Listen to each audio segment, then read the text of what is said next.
Assalamualaikum warahmatullahi wabarakatuh. Terima kasih buat peserta webinar siang hari ini yang sudah meluangkan waktu. Saya harapkan dari awal sampai akhir tetap bergabung bersama kami, bersama EduTrends PHC, dalam acara webinar awam Cegah Pneumonia, Ayo Vaksin dan Ubah Lifestyle. Oke, baiklah, untuk memperlancar acara di siang hari ini, sebelum kita memulainya, kita buka dulu dengan bacaan basmalah. Bismillahirrahmanirrahim. Semoga apa yang disampaikan di siang hari ini bisa menambah wawasan, bisa menambah ilmu, dan berguna bagi peserta webinar di siang hari ini. Tak usah berlama-lama, untuk memulai acara di siang hari ini, marilah kita dengarkan sepatah dua kata opening speech dari Direktur Rumah Sakit PHC Surabaya, Dr. Puji Januartono, MKes. Dr. Puji, Assalamualaikum, dokter. Waalaikumsalam, Dr. Vin, apa kabar? Belum kedengaran suaranya. Dr. Puji meluangkan sedikit waktunya ini untuk bersama kita di siang hari ini. Waalaikumsalam, dokter. Apa kabar? Baik, Dr. Puji. Kiranya dokter berkenan untuk membuka webinar di siang hari ini, memberikan opening speech. Monggo dokter, saya persilahkan. Terima kasih, Dr. Vin. Bismillahirrahmanirrahim. Assalamualaikum warahmatullahi wabarakatuh. Alhamdulillahirrahmanirrahim. Pertama-tama, mari kita panjatkan puji syukur kehadirat Allah SWT bahwa di siang hari ini kita semua masih diberi nikmat sehat, nikmat waktu, sehingga bisa mengikuti webinar yang luar biasa ini. Saya kira sangat penting ya webinar kali ini karena ada perlunya vaksin, kemudian ada pola hidup, lifestyle. Ya, jadi kami berharap para audiens semua bisa menikmati, bisa mengikuti acara ini dengan baik. Kami dari Rumah Sakit PHC Surabaya telah menyediakan Bapak Ibu semua fasilitas-fasilitas atau pelayanan-pelayanan yang ada hubungannya dengan vaksinasi.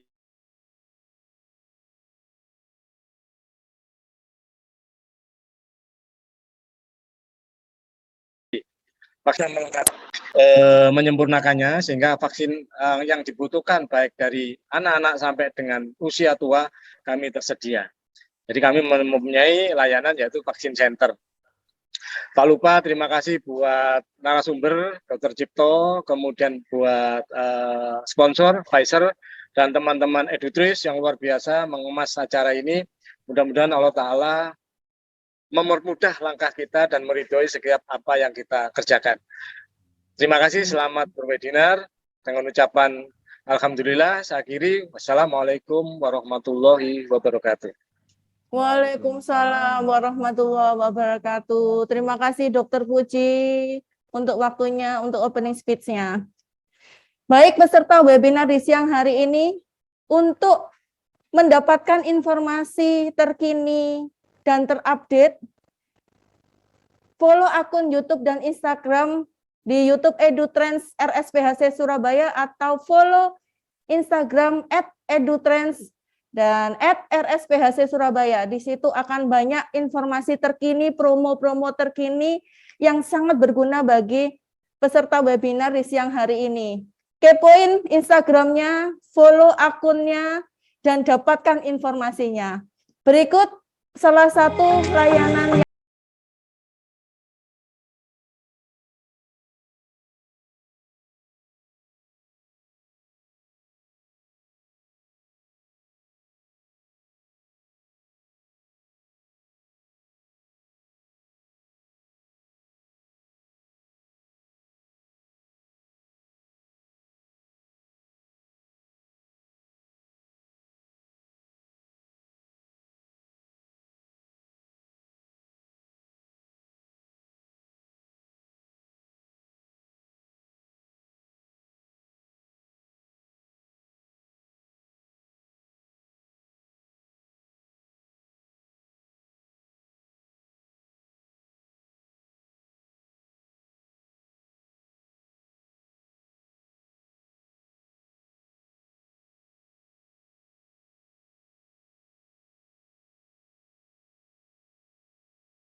Baik, terima kasih peserta webinar yang masih stay tune di acara webinar siang hari ini.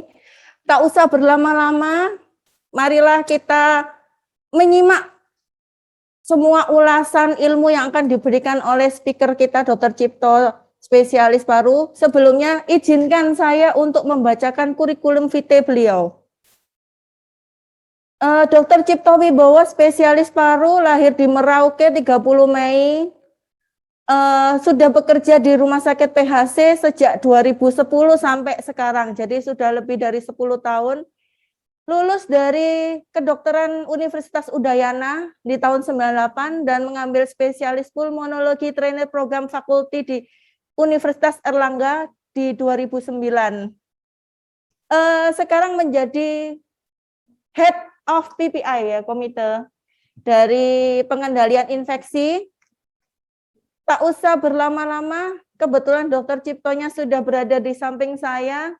Assalamualaikum Dr. Cipto. Waalaikumsalam warahmatullahi wabarakatuh. Terima kasih sudah meluangkan sedikit waktunya untuk berbagi informasi dan ilmu untuk kita semua, dokter. Mungkin tak usah berlama-lama, saya persilakan dokter. Silakan dok. Baik, terima kasih atas waktunya. Mungkin saya ini ingin berbagi pengalaman dan sebagai ilmu sedikit, dan mungkin nggak terlalu pintar, cuman lebih duluan membaca literatur. Dan hari ini saya dapat tugas untuk menjelaskan mengenai penyakit pneumokokus yang ada di paru-paru dan tempat-tempat lainnya. Mungkin bisa tampilkan slide-nya. Oke. Nah, sekarang sudah dari slide pertama sudah ada pertanyaan ini. Apakah orang dewasa lebih dari 50 tahun memerlukan perlindungan terhadap penyakit pneumokokus? Karena orang menganggap, oh sudah tua, nggak perlu dimacam-macam, kayak paling sudah kuat-kuat dengan dirinya. Tapi ternyata ini harus perlu perhatian khusus, karena tidak semua orang tambah tua bukan tambah sehat, tambah menjadi tua, tambah apa menjadi, tapi ini menjadi parah, ya menjadi sakit. Ya, slide sedikit dengan slide.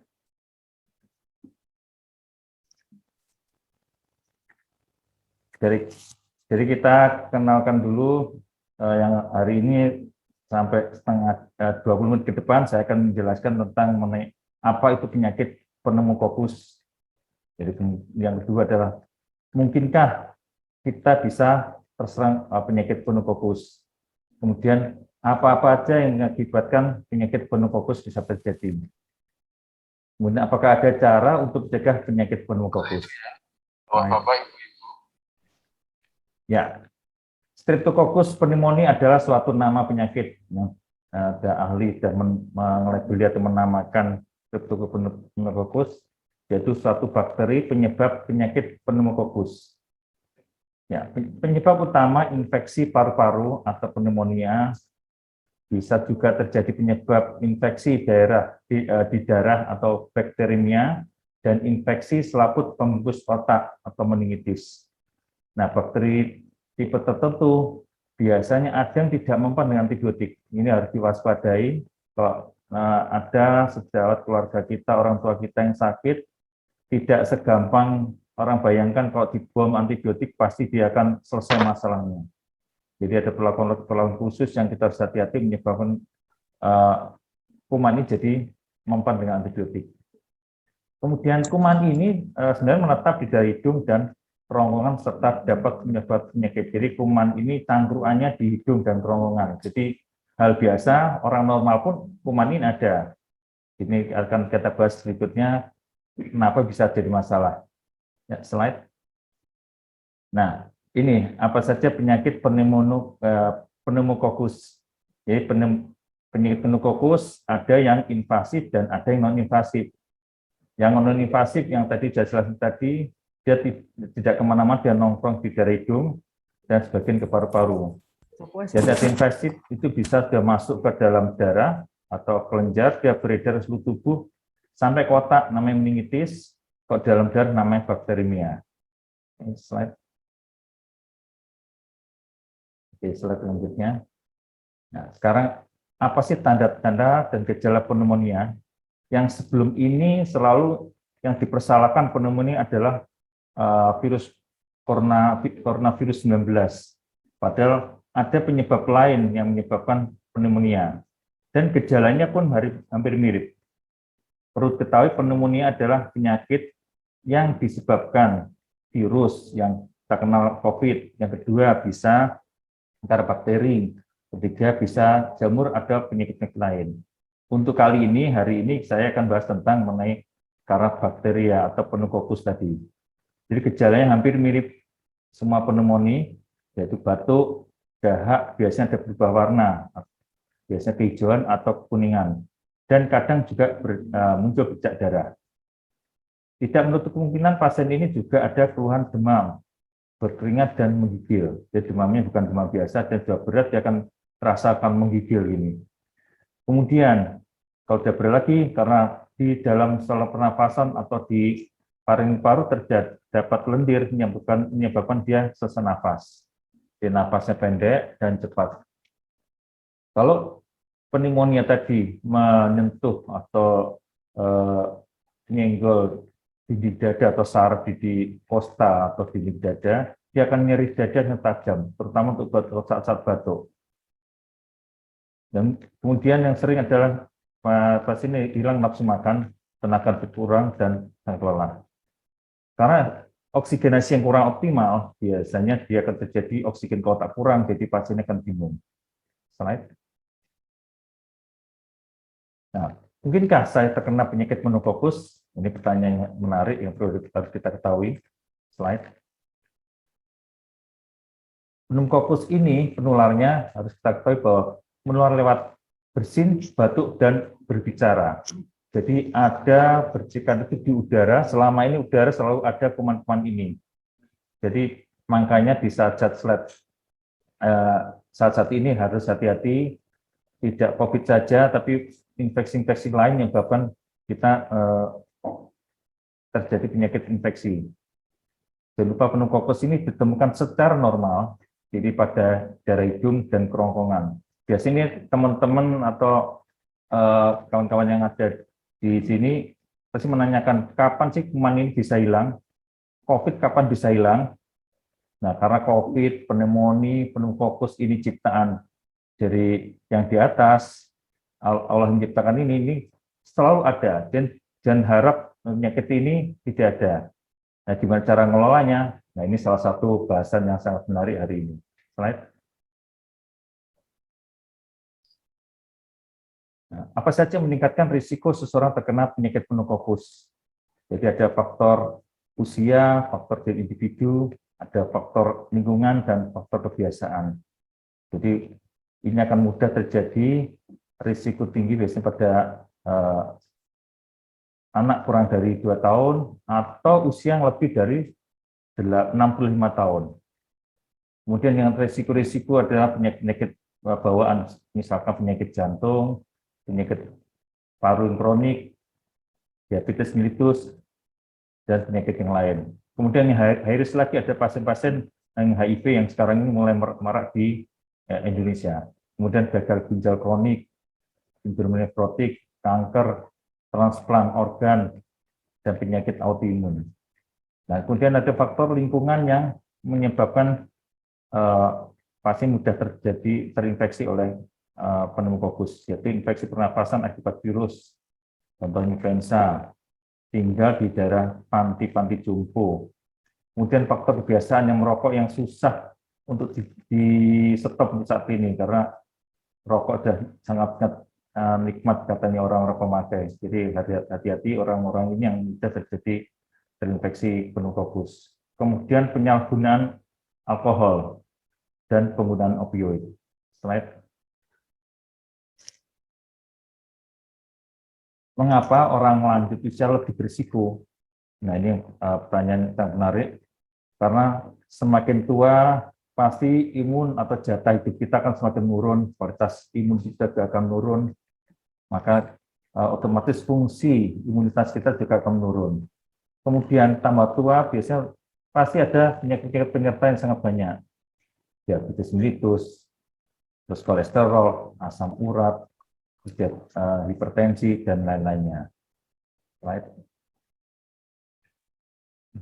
Sekarang apa akibatnya jika terkena penyakit pneumokokus? Slide. Nah, yang kita alami kemarin, pneumokokus yang disebabkan virus itu akan menyebabkan sesak nafas berat, gagal nafas dan meninggal. Termasuk sekarang ini yang kita bahas adalah pneumokokus dikarenakan oleh bakteri, di mana akan berakibat jatuh pneumonia dapat mengalami gagal nafas atau tidak bisa bernafas mandiri. Kemudian sepsis, di mana kondisi terjadi peradangan yang tidak terkontrol yang dapat mengakibatkan gagal organ. Kemudian abses paru-paru. Ini perhatikan ya, abses, mungkin teman-teman banyak nggak kenal abses, biasanya kenalnya di bokong, di tangan, di udunan, biasanya orang kenal abses udun di bokong, atau mungkin nanah di kuku, orang lama, orang kuno namanya cantengan, sekarang sudah nggak musim. Ya, terus kemudian terjadi perubahan kondisi medis, contohnya asma, PPOK, penyakit paru obstruksi kronik, hipertensi, penyakit jantung, dan diabetes mellitus. Slide. Nah, akibat lainnya apa? Otomatis kalau sudah sesak nafas tidak dapat beraktivitas, tetap kerja, sudah tidak dapat mengurus anak, apalagi cucu. Jadi ini bahasan untuk orang tua, jadi kalau sudah sakit, mestinya dia harus bermain-main dengan cucu, ngemol ke cucu, sekarang nggak bisa lagi. Dan kedua, perlu berobat, biaya perobatan yang lebih mahal. Slide. Nah, ini pertanyaan terakhir. Apakah ada cara untuk mencegah penyakit pneumokokus? Slide. Ya, pencegahan dari pneumokokus tadi adalah sama dengan yang virus COVID sebelumnya. Jadi pertama adalah tingkatkan imunitas tubuh dan makan teratur, olahraga teratur, bisa cukup, pikiran positif. Nah, itu harus dilakukan. Kalau tidak, ya sudah, kuman-kuman akan mudah terjadi menyerang kita. Itu langkah-langkah awal. Dan saya titip ke teman-teman, jangan terkecoh dengan iklan-iklan selalu untuk mencegah suatu virus ini harus meningkatkan imunitas. Nanti iklan kampanye hari ini, saat ini mempublikasikan bahwa ini obat untuk meningkatkan imun. Biasa pada tulisan, semua obat itu akan dibeli atau diborong oleh masyarakat. Itu harus saya titipkan pesan saat ini. Kemudian langkah berikutnya adalah dengan vaksinasi. Gimana vaksinasi? Nah, kita kenalkan dulu vaksin pneumokokus. Di penyakit pneumokokus merupakan salah satu penyakit yang dapat dicegah dengan vaksin. Vaksin pneumokokus dapat diberikan pada waktu yang bersama dengan vaksin influenza. Jadi nanti akan pertanyaan, kalau saya sudah divaksin COVID, sudah tahap ketiga, apa perlu kita vaksin lagi? Karena penyebabnya beda, saya anjurkan untuk tetap dilakukan vaksin pneumokokus. Vaksin menstimulasi sistem imun tubuh untuk menghasilkan antibodi. Jadi setelah mendapatkan vaksin, tubuh akan membuat antibodi terhadap penyakit tersebut. Jadi memang disengaja tubuh kita dimunculkan atau dirangsang dengan bakteri yang dilemahkan melalui vaksin, tubuh akan merespon membentuk antibodi. Jadi nanti kalau kita terpapar dengan kuman yang sama atau yang setipe ini, jadi kita tidak perlu jadi sakit. Slide. Nah, sekarang bagi siapa yang vaksin pneumokokus diberikan? Slide. Ini ada Perhimpunan PABI atau Perhimpunan Dokter Spesialis Penyakit Dalam Indonesia telah merekomendasikan pemberian imunisasi PCV atau pneumokokus vaksin untuk melindungi dewasa usia di atas 50 tahun. Hal-hal yang apa yang perlu disiapkan sebelum divaksin. Pertama, catatan vaksinasi sebelumnya, baca mengenai vaksinasi akan diterima dari sumber yang terpercaya, jadi jangan hoax yang diterima. Kemudian informasi pada dokter apabila punya riwayat alergi, punya efek samping vaksin dari vaksin sebelumnya, sedang hamil atau merencanakan kehamilan, atau sedang sakit. Slide. Nah, apa akibat setelah kita lakukan vaksin? Jadi kalau kita sudah mendapatkan vaksin, otomatis di tempat suntikan akan terasa nyeri, bengkak, dan kemerahan. Itu hal-hal yang selalu terjadi. Kemudian ada gejala ringan dengan demam ringan, kadang yang respon agak tinggi bisa menggigil. Dan kemudian merasa lelah, sakit kepala, dan nyeri otot sendi. Jadi efek samping vaksin biasanya ringan dan hilang dengan sendirinya. Dan jangan khawatir, apabila berkelanjutan, nah monggo silakan hubungi dokter Anda yang terdekat. Baik. Vaksinasi tujuannya adalah untuk mengurangi kemungkinan Anda sakit. Jadi vaksinasi mengurangi penyebaran kepada penyebaran penyakit kepada orang lain. Kemudian itu vaksinnya cara yang aman melindungi kesehatan Anda. Right. Jadi secara ringkas, kuman pneumokokus dapat menyebabkan pneumonia kalau ada di dalam paru-paru, sinusitis ada di rongga sekitar hidung atau sinus, dan sampai tembus ke otak namanya meningitis. Faktor-faktor risiko yang penyakit pneumokokus meliputi usia, kondisi penyakit medis, faktor lingkungan, dan faktor kebiasaan. Kemudian imunisasi pneumokokus direkomendasikan untuk dewasa usia 50 tahun atau lebih. Ya. Oke, saya kira itu selesai. Ya, terima kasih atas perhatiannya. Assalamualaikum warahmatullahi wabarakatuh. Waalaikumsalam warahmatullahi wabarakatuh. Baik, terima kasih Dr. Cipto untuk pemaparan yang luar biasa siang hari ini. Tapi buat peserta webinar sabar dulu. Sebelum kita ke tanya jawab, saya informasikan di sini. Sekarang kalau ingin vaksin, itu sudah nggak zamannya Anda vaksin, datang ke rumah sakit, parkir dulu, kemudian antri ke poli. Tentu tidak. Di Rumah Sakit PHC sudah menyediakan layanan vaksin drive-thru. Jadi Anda cukup datang, duduk manis di dalam mobil, kemudian kami yang datang akan memvaksin Anda di dalam mobil. Itu layanan terbaru dari Rumah Sakit PHC. Kita saksikan slide berikut ini.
Baik, terima kasih yang masih bergabung sampai di siang hari ini. Saya harapkan sabar sampai dengan di akhir acara, karena di akhir nanti akan banyak kejutan-kejutan menarik bagi peserta webinar di siang hari ini.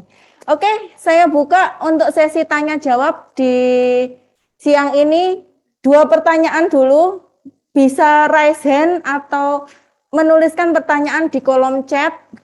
Nanti pertanyaan terbagus akan dipilih oleh pihak tim kami untuk dijawab langsung oleh Dr. Cipto.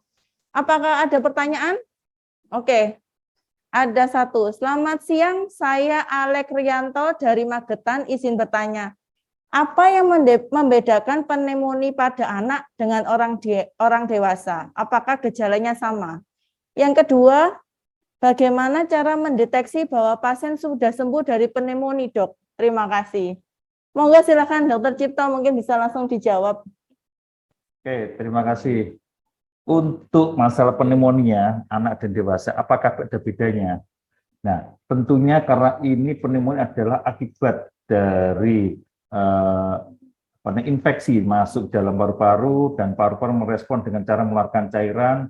Nah, itu kan membentuk cairan radang putih, cairan putih yang di kutu akan muncul ada namanya keradangan, namanya pneumonia. Apakah beda lagi sama anak-anak pada dewasa? Nah, saya kira pneumonia ini semua prosesnya sama, terjadi sama, dan saya pikir sama saja, tidak ada bedanya. Jadi hanya prosesnya, kalau anak biasa satu lobular karena mungkin imunitas masih rendah, itu yang untuk. Jadi hampir sama pneumonia anak dan dewasa, sama saja prosesnya juga sama. Jadi pertanyaan kedua adalah Yang kalau sudah sembuh di mana pneumonia dikatakan sudah sembuh? Iya. Jadi kapan dikatakan pneumonia sembuh? Nah, pneumonia adalah gambaran di foto toraks ronsen, biasanya ada gambaran putih. Itu nanti setelah kita obati, biasanya secara klinis akan baik. Namun kadang bercak-bercak kan tetap ada muncul di situ. Tapi kita kadang menilai pasien itu sembuh tidak, itu kita lihat dari beberapa aspek, dari foto ronsennya, dari laboratorium, dari lengkapnya, dari klinisnya. Jadi kalau itu klinisnya baik, itu kita akan baik. Jadi apakah kita bisa sembuh sempurna? Itu yang agak susah dijawab, karena kadang pneumonia masih ada yang bawa sisa. Jadi secara fotonya ada, tapi klinisnya baik.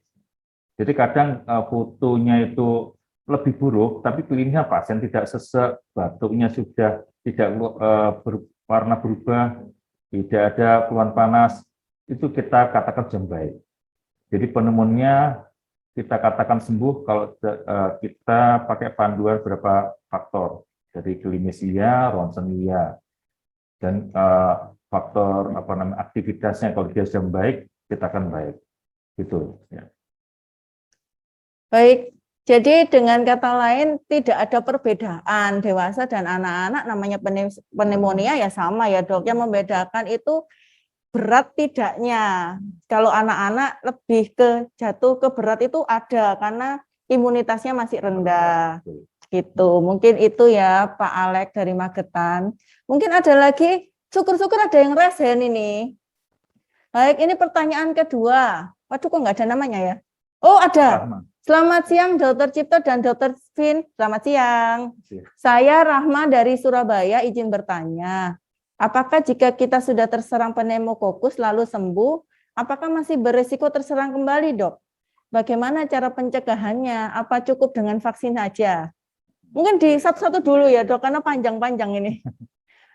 Oke, kalau kita sudah terpapar pneumokokus atau infeksi sembuh, risiko untuk tertular lagi ada.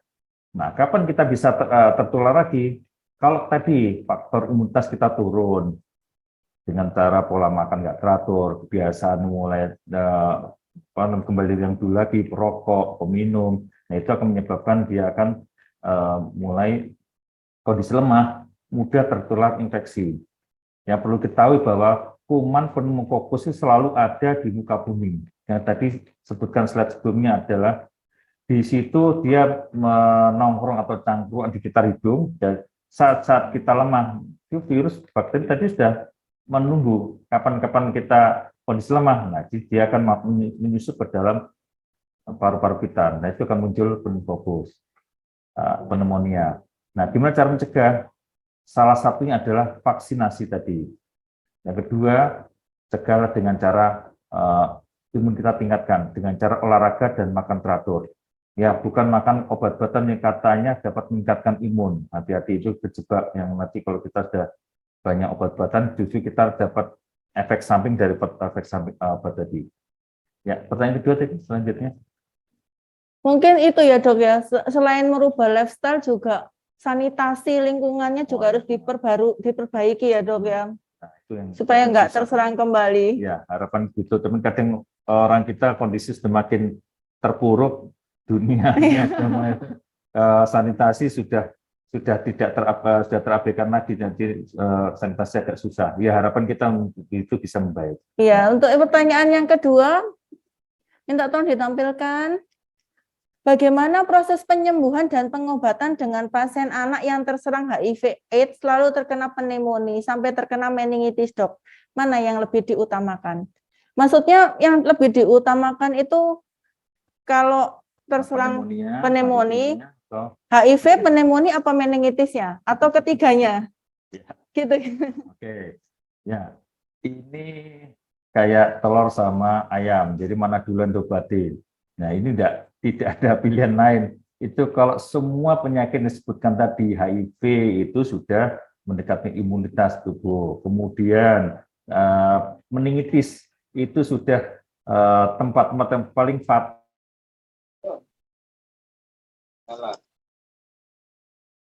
Ya lanjut. Boleh.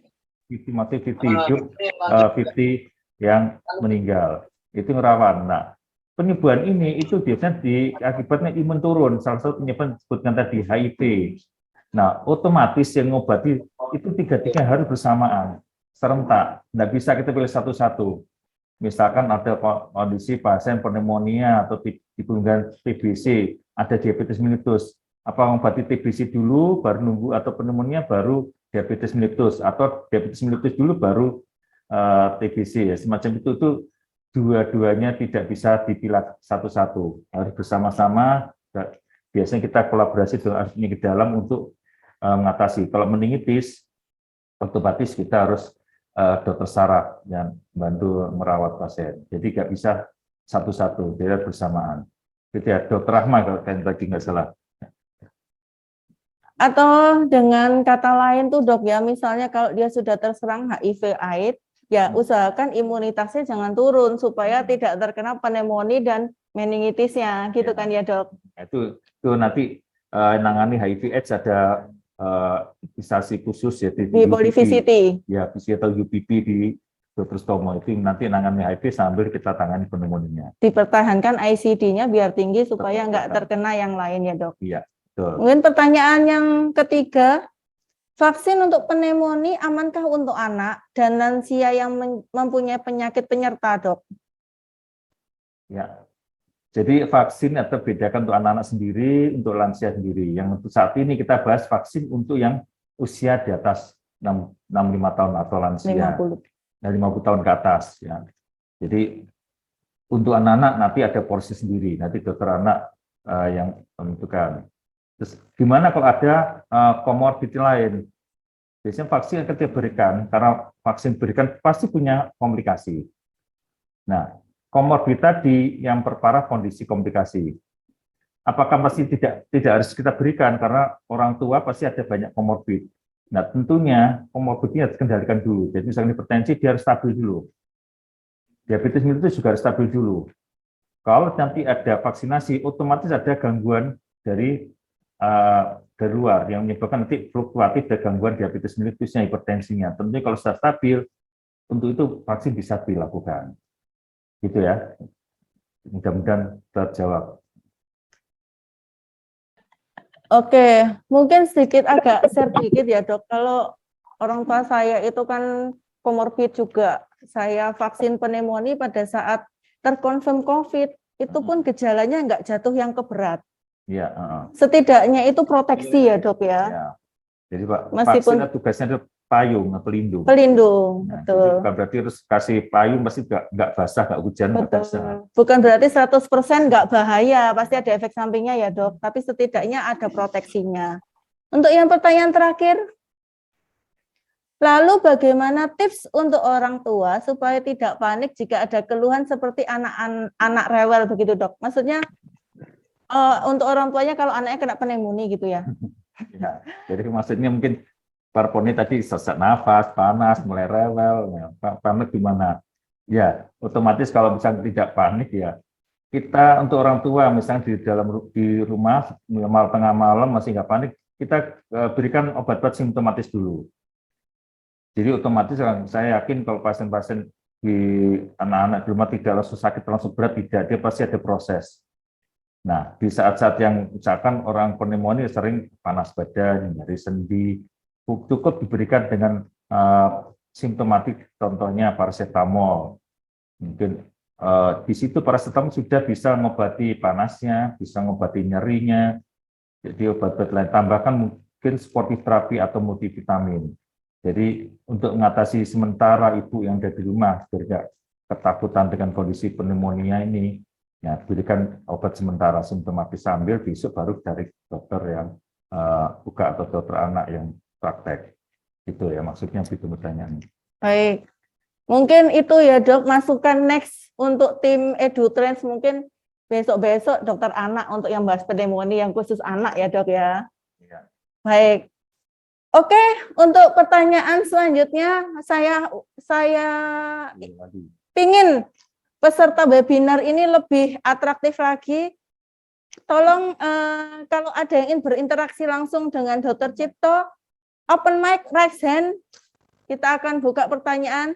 Siapa yang ingin raise hand?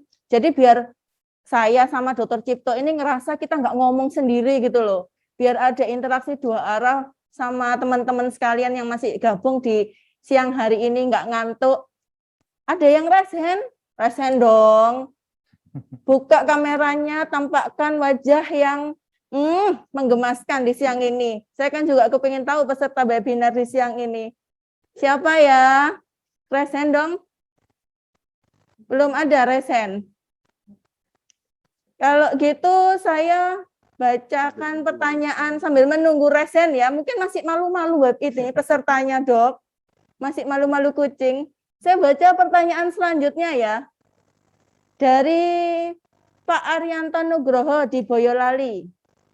Apakah kasus pneumonia karena COVID yang lama tidak ada perbaikan menjadi pneumokokus? Oke. Jadi pneumonia tadi yang COVID yang kita bahas yang tadi. Jadi pneumonia bisa dari penyebab virus. Jadi virus tadi sudah masuk dalam tubuh menyebabkan dia radang paru-paru atau respon tubuh menjadi lendir. Nah, disitulah imun kita jadi semakin turun. Nah, bakteri yang ada di hidung tadi tidak dia mencari kesempatan opportunity, dia akan masuk ke dalam saluran pernapasan yang perberat kondisi paru-parunya. Jadi pasien-pasien yang selama ini yang saya rawat pneumonia COVID tidak menutup mungkin bisa terjadi pneumonia oleh pneumokokus. Jadi itu yang kadang kita kesulitan untuk menentukan apakah ini pneumonia virus atau pneumonia bakteri. Atau memang bisa terjadi dua-duanya. Dia memang swab positif, ternyata dari gambaran foto dia menggambarkan pneumonia bakteri. Biasanya kita bisa membedakan secara kasar kalau pneumonia bakteri biasanya dia berkelompok satu rongga atau lobusnya kan kanan saja, atau kiri aja, bawah aja, kanan atas. Kalau pneumonianya viral atau virus, dia bintik-bintiknya hampir sampai pinggir, tengah ada, tapi nggak banyak, tapi terpisah, di mana terata dalam dada. Nah, dari situ nanti kita bisa melihat bahwa ini awalnya dia hanya datang dengan bercak, kita rawat bercak sedikit, 3-4 hari kita foto ulang, ternyata dia pneumonia jadi luas. Biasanya ini sudah ditunggangi oleh pneumokokus atau infeksi pneumokokus bakteri yang baru. Jadi bisa jadi kesimpulannya bisa jadi virus pneumonia bisa sebab virus dan kondisi tadi ditunggangi oleh bakteri yang baru. Itu ya. Itu selanjutnya pertanyaan kedua. Oke, pertanyaan selanjutnya. Loh, yang nomor 2 tadi belum. Bagaimana menentukan vaksin atau imunisasi terkait pneumokokus khawatir kontraindikasi terhadap orang dewasa atau ibu hamil? Terima kasih. Ya, tentunya sebelum vaksin kontraindikasi itu akan bisa terjadi, makanya pasien-pasien sebelum dilakukan vaksinasi mesti dia akan memberikan data-data sebelumnya ada riwayat alergika, ada penyakit komorbid atau kondisi waktu data dia sakit. Itu nanti kita bisa tentukan kalau itu data-data itu ada, tentunya akan kita tunda dulu vaksinasinya dulu. Ya. Jadi untuk menentukan dengan itu. Baik. Pertanyaan berikutnya. Belum ada respon. Jadi dengan kata lain ya, Dok, sebenarnya kalau vaksin pneumokokus ini tidak disarankan untuk ibu hamil ya, Dok. Ya, bentar dulu. Untuk sementara tidak disarankan untuk ibu hamil. Itu mungkin ya, Dok ya. Tapi rasanya kalau ibu hamil kan usia 50 tahun ke atas. Nggak ada yang hamil, 50 tahun nggak ada Nah, yang tadi hamil. kan kayaknya ada ibu hamilnya, Dok. Terus apa tuh, Dok? 50 tahun masih produktif, Dok. Bayi tabung gitu. Baik, ada yang resen? Saya ingin loh berinteraksi dengan peserta langsung, lumayan pesertanya ada 120, masa nggak ada satupun yang mau resen? Biar saya bisa kenalan sama Dokter Cipto, pesertanya ini siapa yang resen, tanya dong. Mungkin masih malu-malu, Dok. Oke, tanya dikitnya aja. Nanti kalau resen nanti ada bonus loh, bonus foto bersama saya dan Dokter Cipto. Enggak bercanda. Oke, ada yang resen. Mbak Elok ya, Mbak Elok dari PMS. Selamat siang, Mbak. Iya, selamat siang, Belum Dok. kedengaran suaranya, Mbak. Iya, Selamat siang, Mbak. siang, Dok. Ya, Selamat selesai. siang, Dok. Halo, selamat siang. Siang, Mbak. Monggo silahkan nanya. Iya, Dok. Ini kan anak saya dulu kan kena pneumonia. Tapi dia sudah umur 3,5 tahun itu sudah nggak kumat lagi. Lah terus kemarin bulan Juli saya kan kena COVID plus pneumonia. Nah, apakah yang saya cerita itu bisa menular lagi ke anak saya yang pernah kena pneumonia, Dok? Itu aja. Terima kasih. Terima kasih, pertanyaan bagus. Jadi anaknya umur 3,5 tahun pernah kena pneumonia. Kemudian ada sembuh, sekarang ibunya, Bu Eloknya yang kena COVID. Nah, sekarang sembuh kan Bu Elok. Nah, insya Allah dengan sudah sembuh, daya tularnya, ya kalaupun ada daya tular sangat-sangat sedikit. Nah, gimana cara pencegahan? Otomatis yang dilakukan sekarang 3M atau 5M. Yang paling penting adalah menutup wajah, karena penularan lewat batuk, bersin, meludah. Nah, itu yang penting adalah masker ini yang paling penting. Kalau ketemu anaknya, kalau masih kecil, pakai masker. Itu paling utama. Jadi penularan tetap semua risiko ada. Jadi saya nggak mungkin bilang tidak ada, nggak mungkin. Pasti ada, cuman gimana cara cegah itu yang penting. Jadi gunakan masker waktu ketemu anak dan bayi. Nah, putranya berapa sekarang? Anak umurnya berapa sekarang? Kenapa, Dok? Usia anaknya sekarang berapa? Sekarang 3,5 tahun. Waktu kena pneumonia itu masih umur 8 bulan waktu itu. Jadi 2,5 tahun ini sudah enggak kumat lagi. Cuman kekhawatiran saya kemarin saya kena COVID itu bisa menular lagi ke anak saya karena pneumonia saya itu sudah mulai hilang. Insya Allah tidak, dengan cara memutus rantai penularan dengan hanya cuman masker saja itu sangat-sangat banyak membantu.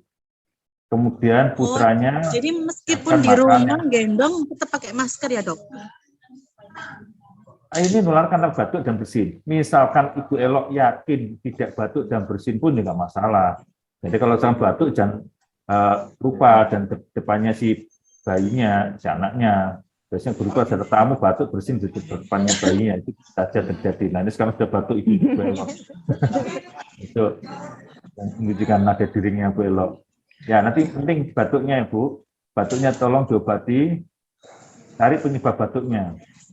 Jadi apa benar karena pneumonia, ataukah banyak makan es, mungkin pas sebelum ini makan es batuk-batuk, atau nggak bisa menghindari minum es. Biasanya sekarang teman-teman saya mungkin tidak banyak batuk, karena dia ingin tidak batuk tapi ingin minum es. Ya susah, obatnya apa ya? Ya obatnya stop minum es tadi.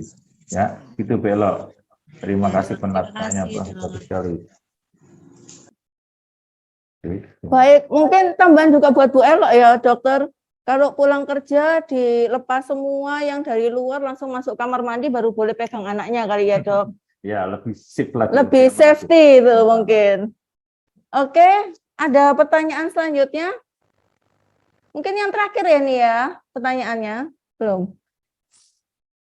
Apakah ada kondisi tertentu yang menyebabkan pasien tidak bisa mendapatkan vaksin pneumonia untuk dewasa? Ya, tadi sepertinya pertanyaan mirip dengan yang tadi kontraindikasi. Jadi pasien jawabannya sama. Jadi tidak bisa digunakan pada kondisi-kondisi yang ada komorbid yang belum tertangani. Jadi hipertensinya fluktuatif, diabetesnya juga naik turun. Jadi problemnya orang-orang itu tidak merasa sakit, walaupun hipertensinya naik turun, walaupun 200, ada 170 pun dia nggak ada ngeluh, katanya sakit kepala, sakit pinggang, otot leher kaku, itu kadang tidak berkaitan dengan penyakitnya. Jadi orang kalau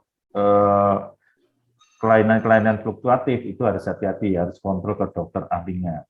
Diabetes pun juga gitu, ada diabetes 400, nilai 400 pun bisa jalan-jalan. Itu kalau sebelum vaksin kita harus pantau dulu apakah ada kelainan itu.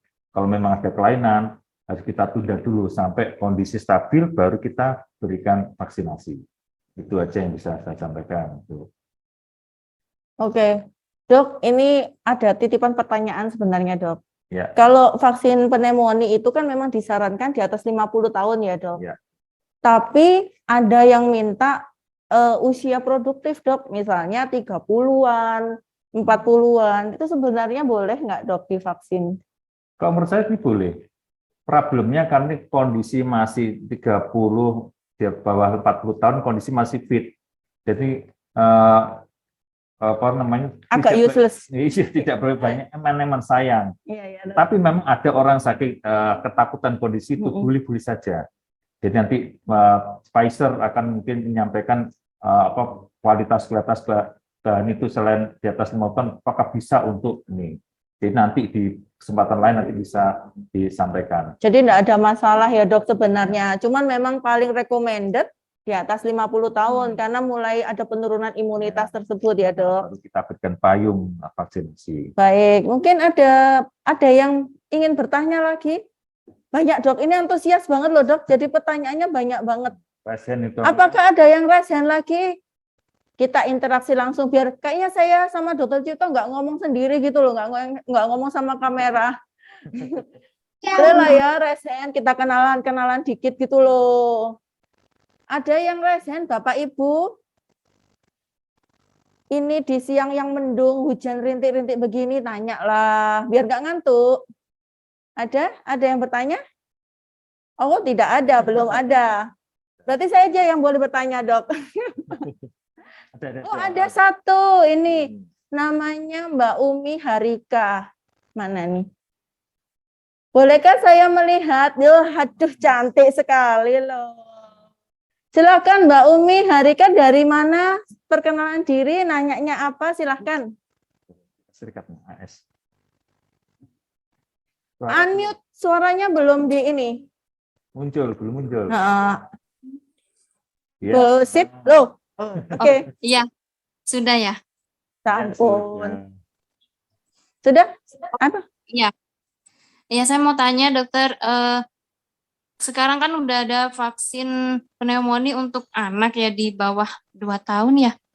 Itu kira-kira kalau misalnya, kalau nggak salah mulai di atas 6 bulan ya. Kalau misalnya anaknya itu nggak dapat vaksin, maksudnya nggak divaksin itu mulai dari usia 6 bulan itu pun atau di atas 1 tahun itu nggak divaksin sama sekali, kira-kira nanti untuk berapa persen kira-kira resiko terkena penyakit pneumonia itu? Apakah nanti maksudnya bisa lebih parah daripada yang sudah divaksin apa gimana gitu loh, Dok? Terima nggak kasih. apa-apa gitu kalau misalnya nggak divaksin sama sekali mulai dari usia balita itu apa tidak apa-apa gitu.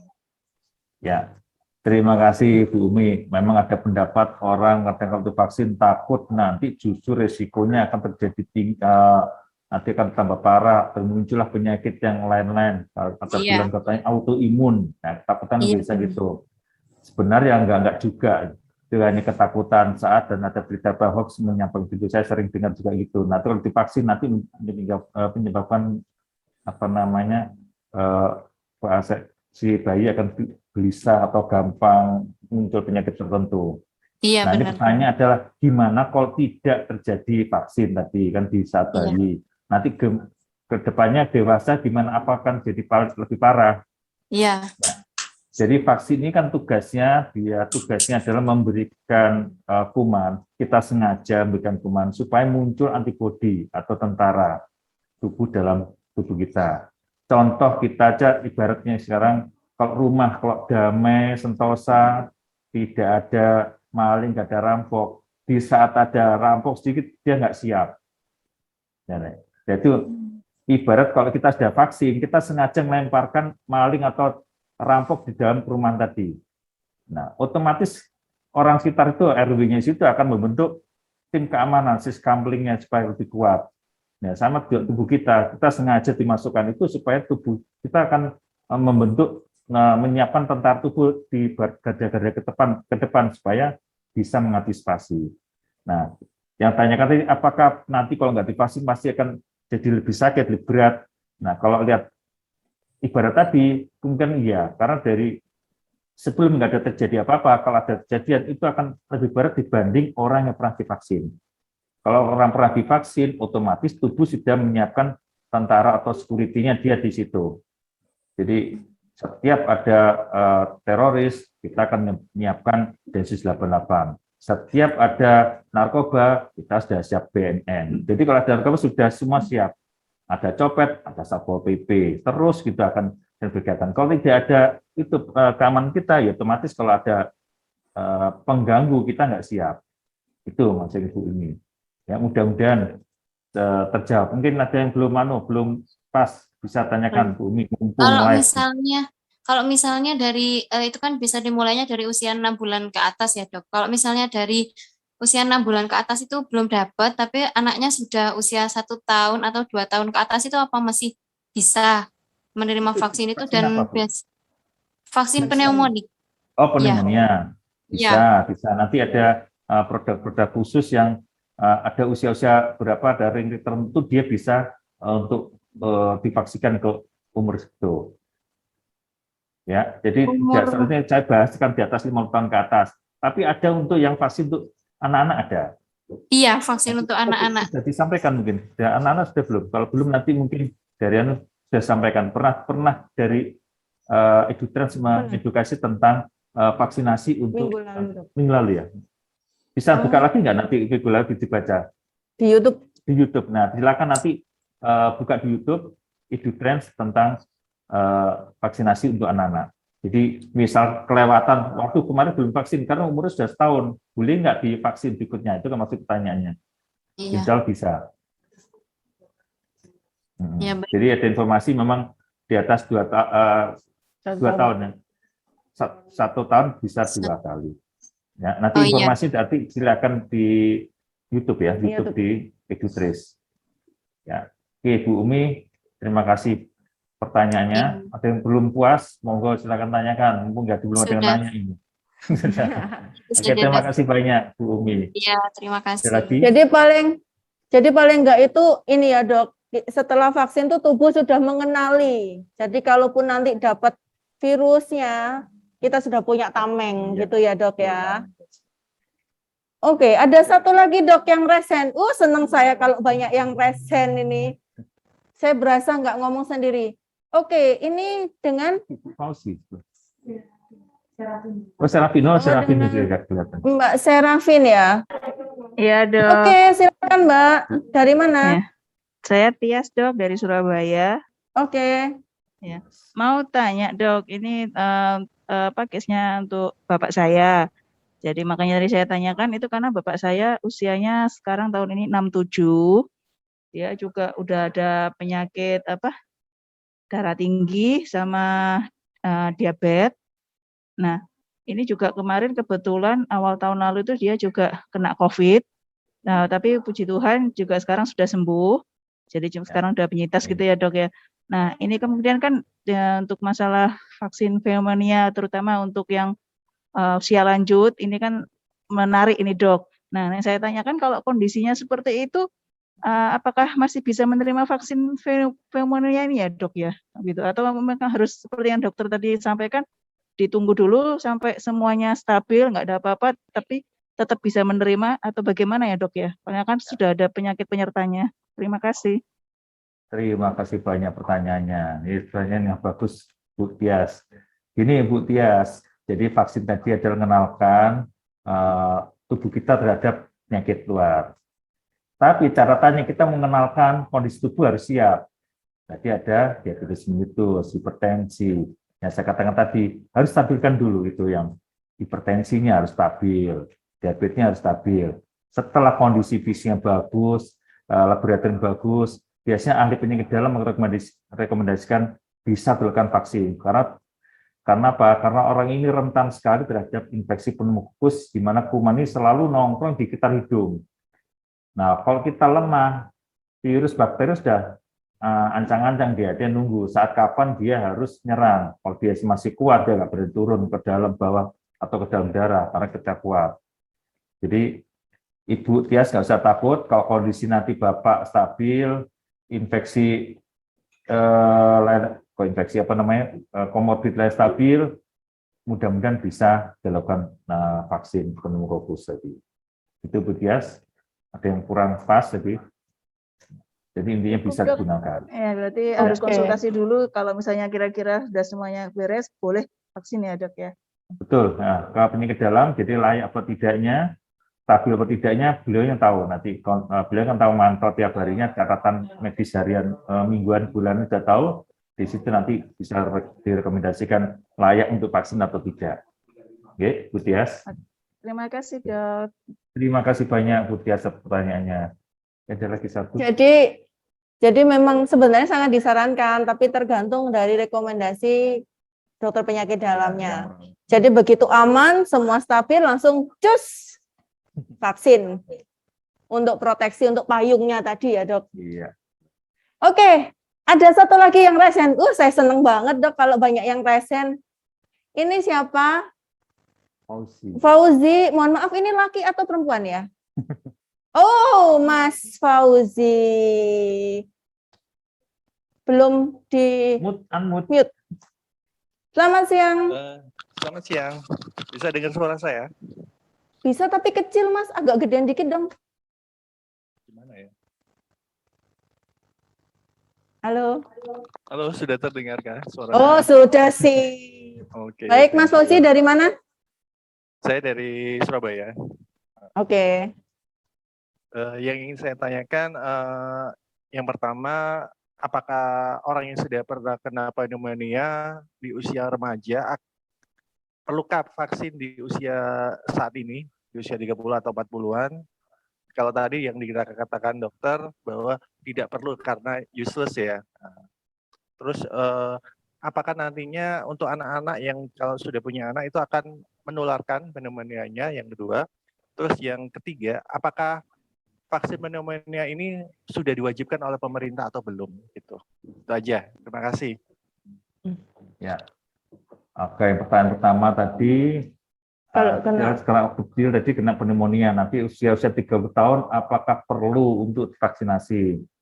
Nah, kalau kejadian yang misalkan umur 10 belasan tahun dia kena pneumonia, dia terus membaik, dia tubuh akan stabilkan terus ya, sampai umur berapapun sampai tubuh yang kondisi fit. Nah, di saat-saat kondisi nggak fit, itu akan terjadi pneumonia. Apa perlu divaksin? Tanyanya. Nah, bisa aja divaksin untuk pelindungan atau payung untuk si pasien tadi, cuman biasanya umur 30-40 tahun masih produktif dan biasanya fisiknya fit. Kecuali ada masalah yang besar 30-40 tahun usia si produktif dan masalah kantor, masalah tetangga, masalah saudara. Nah, yang kondisi menurun tadi yang riskan untuk terjadi infeksi lagi. Makanya di saat itu kalau memang yakin itu nggak bisa tubuh bisa mengendalikan, boleh dipayungi dengan vaksin pneumokokus. Itu yang pertanyaan pertama, gitu ya. Terus yang kedua tadi, catat. Kalau apa tadi bisa menularkan kepada anak enggak? Nah, Kalau punya anak. pneumokokus tadi sudah sampaikan pertanyaan sama yang Bu tadi, Bu siapa? Belum Bu Tias. Itu pneumonia menularnya lewat batuk dan bersin. Dan jadi solusinya apa? Kalau kita batuk dan bersin, penutupan masker sangat-sangat bagus. Jadi saya pengalaman sebelum COVID, saya ini nangani dokter paru nangani pasien TBC, banyak pasien TBC. Satu pasien saya budak banyak sekali. Tapi semenjak COVID, orang mulai diajarin cara pakai masker, cara batuk yang bagus, meludah yang bagus. Nah, pasien-pasien saya jadi hilang. Itu jika saya agak berkurang gara-gara COVID. Jadi gara-gara COVID, orang pakai masker, pasien TBC saya hilang. Nah, juga pneumonia sama. Jadi dengan cara kita ngikuti protokol kesehatan, prokes yang bagus, mudah-mudahan insya Allah itu akan jadi akan membaik. Jadi tidak gampang menularkan orang lain. Jadi intinya semua penyakit akan bisa menularkan orang lain. Kalau kondisi kita lemah, nutrisi kita lemah, stresnya bermunculan, pikiran selalu negatif terus. Jadi katanya COVID ini ada di udara bebas, ada kuman bakteri TBC ada udara bebas. Nah itu yang bikin kita akan jadi stres. Dari dulu kuman ini selalu ada, nggak usah dipikir. Yang dipikir bukan kuman, yang mikir gimana kondisi kita fit. Itu yang dipikir. Kadang orang salah, ketakutan, kan airborne. Jadi kalau TBC, COVID itu bisa beredar kemana-mana. Nah, dari dulu ada, ngapain dipikir? Yang pikir gimana kondisi kita fit. Jadi apapun nanti kuman masuk dalam tubuh kita, tubuh sudah siap melawan. Apalagi dipayung dengan vaksinasi tadi. Jadi lebih bagus lagi, kuat lagi. Itu pertanyaan kedua. Tadi ada pertanyaan lagi, satu lagi. Apa tadi Mas Fauzi? Tadi Satu lagi apa ya? Apakah vaksinasi pneumonia ini sudah diwajibkan oleh oh pemerintah? diwajib. Kalau Ya. kalau diwajibkan kan bisa agak murah ya. Betul, pertanyaan. Semua akan berharap semua akan murah dan gratis. Ya, karena ini pemerintah mengkonsentrasikan karena pneumonia dikarenakan oleh virus yang sekarang namanya COVID, ini banyak virus lain. Itu karena ini emergensi itu akan ditanggung pemerintah. Namun untuk yang pneumonia ini karena dia tidak urgent, tapi berisiko untuk tertular ada orang lain, nah itu tidak ditanggung oleh pemerintah. Jadi sementara belum ada. Kecuali nanti ada wabah, nanti pneumonia ini datang dari luar negeri terus tidak virus, bakteri, nah itu mungkin akan gratiskan. Jadi kita tunggu aja nanti ada virus baru yang dan pneumonia nanti dapat gratisan. Jangan.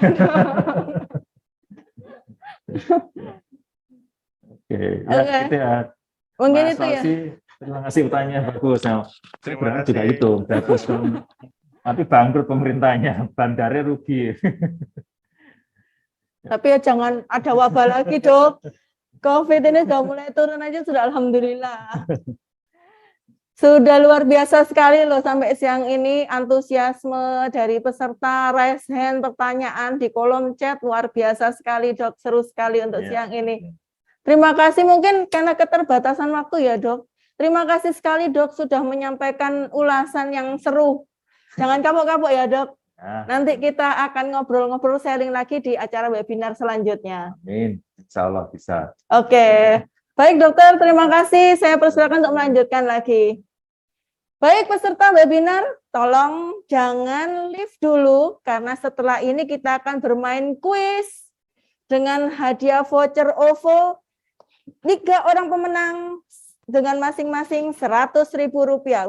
Lumayan loh buat beli cilok. Jadi jangan sampai leave dulu. Stay tune terus di webinar ini. Oke. Karena banyak antusiasme dari peserta webinar yang lalu, peserta ini, maka itu sangat mendukung sekali untuk EduTrace PHC ini membuat banyak sekali acara-acara webinar. Baik, kita saksikan promo yang saat ini sedang in dan sedang eksis di PHC saat ini.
Kita berjumpa lagi peserta webinar siang hari ini. Saya harapkan tetap semangat loh ya. Jangan sampai lift.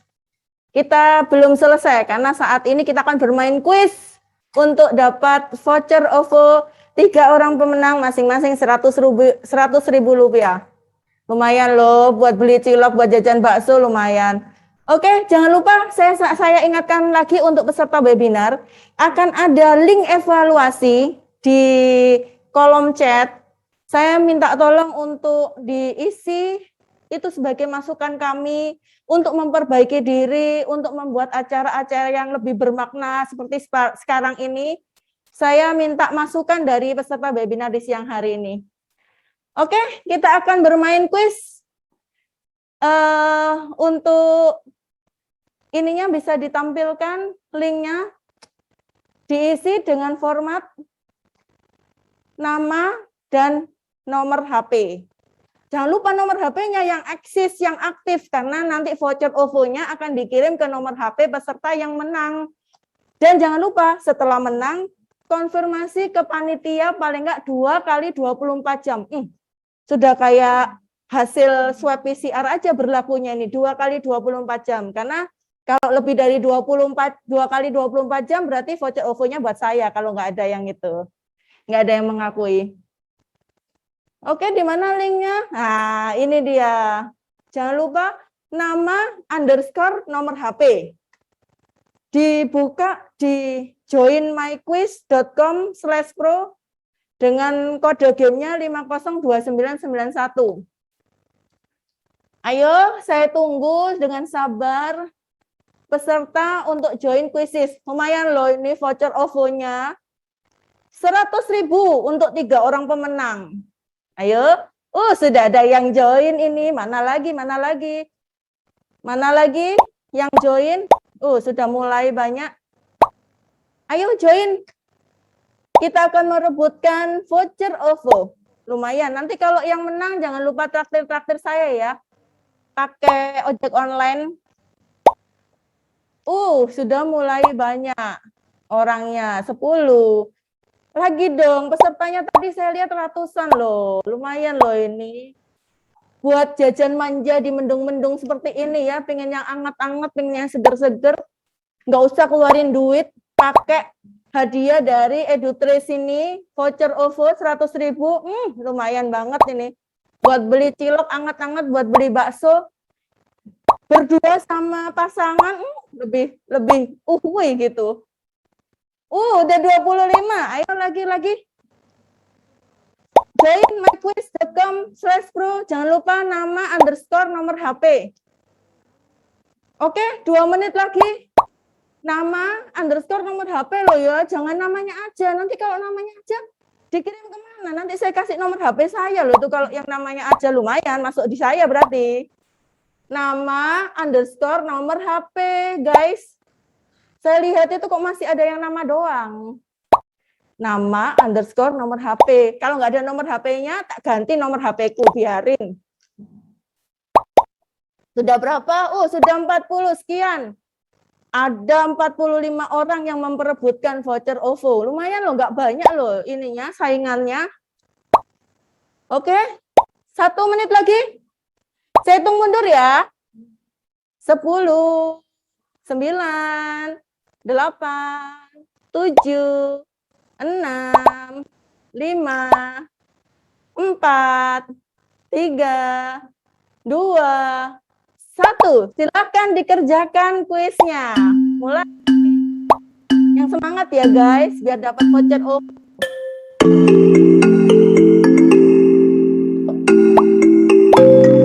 Udah mulai. Saya biarkan peringkat. Luar biasa sampai itu.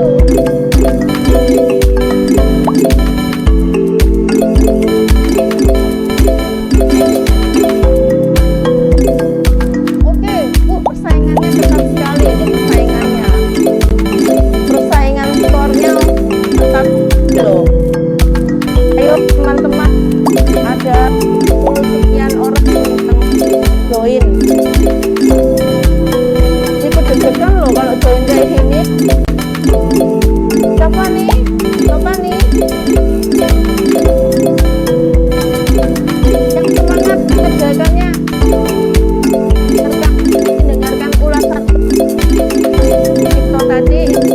bisa mengerjakan ini.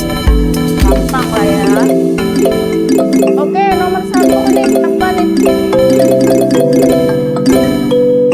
Persaingan ketat sekali ini. Geser-geser, persaingan ketat sekali. Saya deg-degan nih. Jangan lupa ya, nanti kalau setelah diumumkan pemenangnya, langsung konfirmasi ke tim EduTrip di Rumah Sakit PHC Surabaya 2x24 jam. Pokoknya konfirmasinya udah kayak validasi PCR aja 2x24 jam. Kalau lewat dari 2x24 jam berarti vouchernya hangus ya. Vouchernya berarti buat saya jajan. Sampai tuh yang nomor 1. Yang belum selesai. Ayo guys. Lumayan loh ini. 3 pemenang teratas. Oke.